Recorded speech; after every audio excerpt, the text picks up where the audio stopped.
Numbers chapter 25 verse 1 to 18.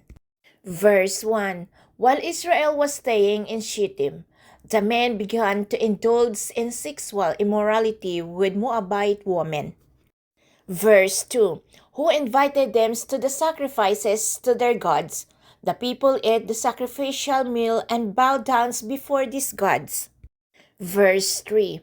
So Israel yoked themselves to the Baal of Peor, and the Lord's anger burned against them. Verse 4. The Lord said to Moses, "Take all the leaders of these people, kill them and expose them in broad daylight before the Lord, so that the Lord's first anger may turn away from Israel." Verse 5. So Moses said to Israel's judges, "Each of you must put to death those of your people who have yoked themselves to the Baal of Peor." Verse 6.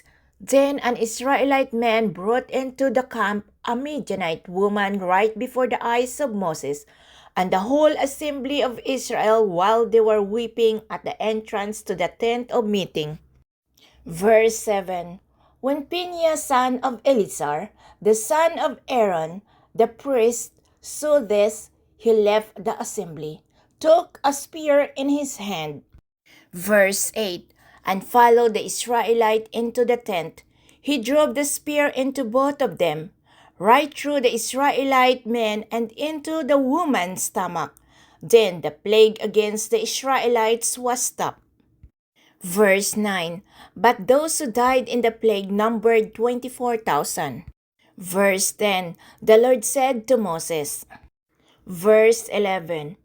Phinehas, son of Eleazar, the son of Aaron, the priest, has turned my anger away from the Israelites, since he was as zealous for my honor among them as I am. I did not put an end to them in my zeal. Verse 12. Therefore tell him I am making my covenant of peace with him.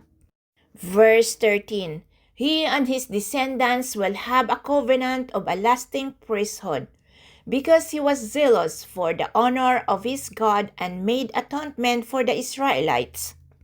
Verse 14.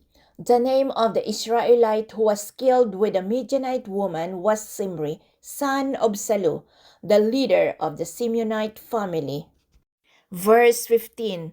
And the name of the Midianite woman who was put to death was Cosbi, daughter of Zur, a tribal chief of a Midianite family.